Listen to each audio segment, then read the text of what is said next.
Kiss my granny back foot. Well, it looked like Tesha Miller would be about 78 to 79 years old before he is released from prison. Alright, I don't know, a lot of people are rejoicing right now. Let me just say this before I even start talking. Okay, because I know some people are going to say, so Flo, how come you always say you want crime and violence to stop, but then when they catch the people that are responsible for crime and violence, you are the same one that turn around and defend them? Listen, I'm not defending anybody. I'm the type of person that I like to see proof. And for some reason, it seems like what my people like to do in Jamaica is they like to find guilty who they want to find guilty and make innocent who they want to make innocent, and it has nothing to do with proof, and it has nothing to do with real evidence. It only has to do with, how should I say it now, a systematic demonization of someone that they want to get rid of. So the system will demonize a person, first of all, their character, and then they will dash them away. Alright? Now, that's neither here nor there. So, right now, just jump on the computer and saw the Observer said Tesha Miller was sentenced this afternoon to 38 years and 9 months in prison for his role in the 2008 murder of then Jamaica Urban Transit Company, or the JUTC chairman, Douglas Chambers. Miller was sentenced to 38 years and 9 months for the accessory before the fact charge and 18 months for the accessory after the fact charge. Both sentences are to run concurrently. Let me say this again before I go any further. The testimony that was used to put him away is something that someone should look at. Now, however, Miller's legal team had indicated after he was found guilty on December 3rd of 2019 that they would be seeking to appeal his sentence.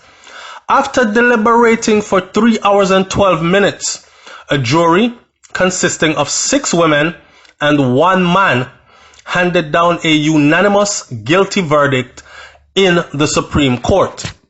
6 women and 1 man.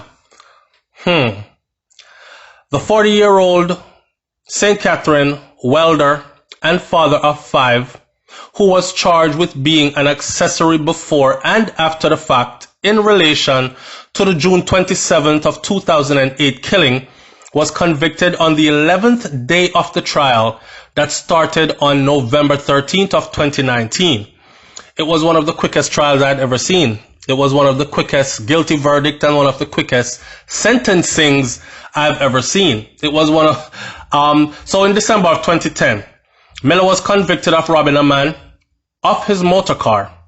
He was sentenced to 7 years in prison in July of 2011 by Justice Carol Beswick on a charge of illegal possession of firearm and 15 years for robbery with aggravation. However, he was freed of the charges in the Court of Appeals in 2013.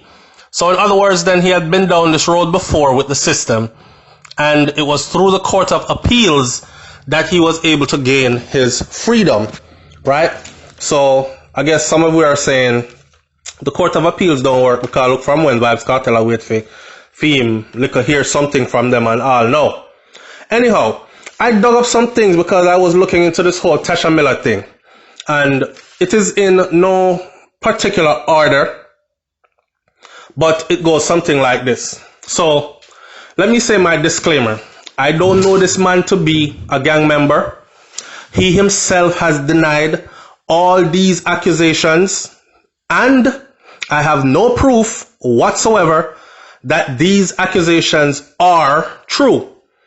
We will go off of and we will discuss what has been placed in the media over time.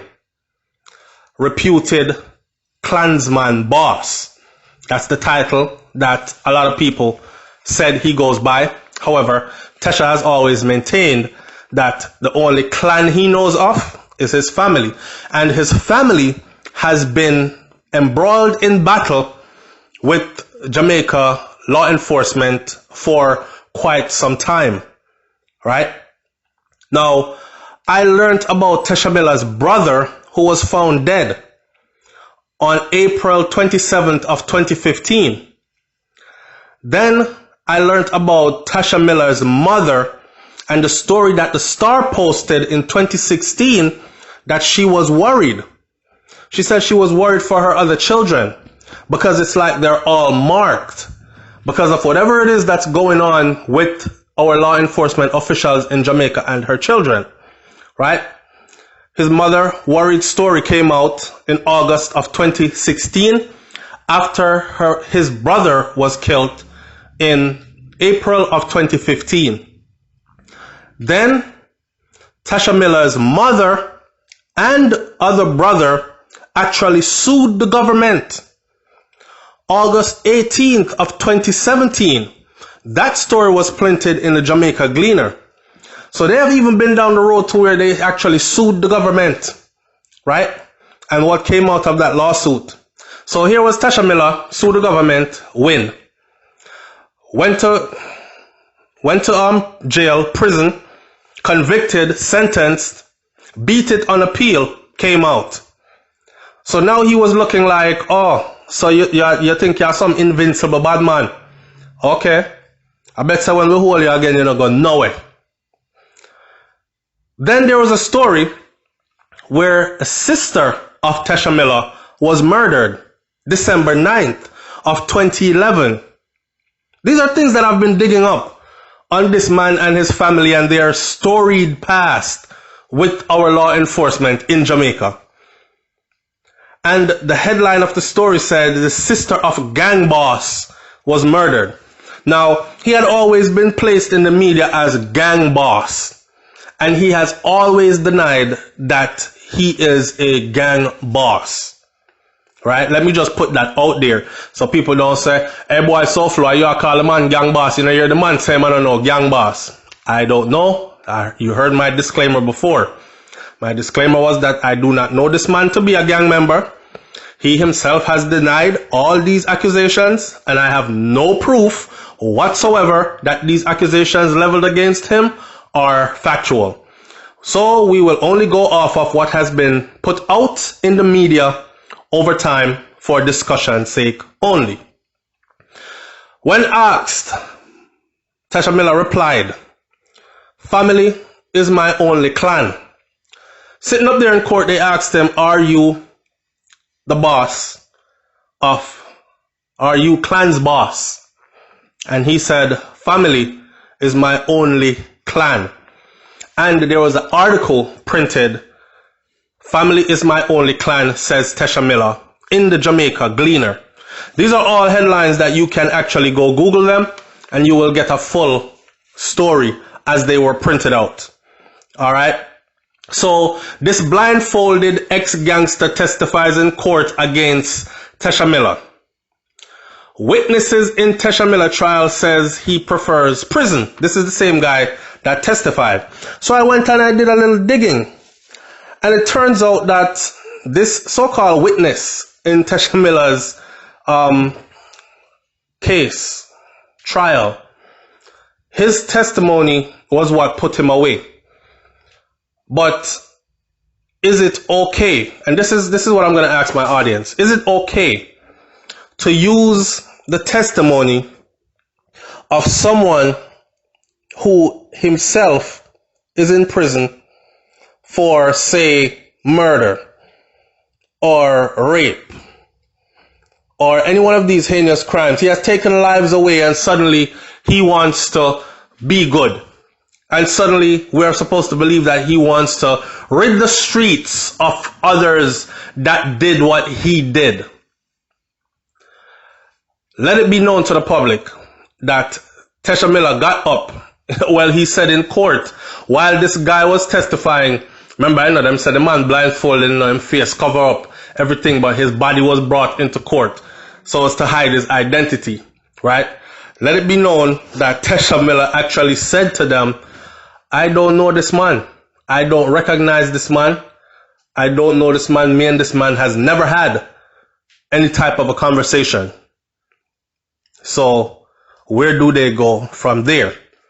Anyhow, the breaking news is that he has been sentenced to 38 years and 9 months, which will make him pushing up towards his 80s. He'll be about 78 years old, 79 years old before he actually gets out of prison, if he does not beat this one on appeal as well. Is there grounds for appeal? Do I see a grounds for appeal? Yes, I do. And we'll talk about that on another video. But for now, he's going to have to sit tight and go through the appeal process, which he and his legal team had already made clear since December 3rd of 2019, when he was found guilty originally, that they would be doing.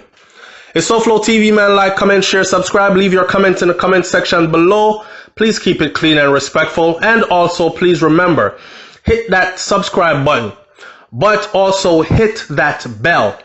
But when you hit the bell, please remember that the bell has 3 choices. Some of you now get the video them because YouTube not sending them to you.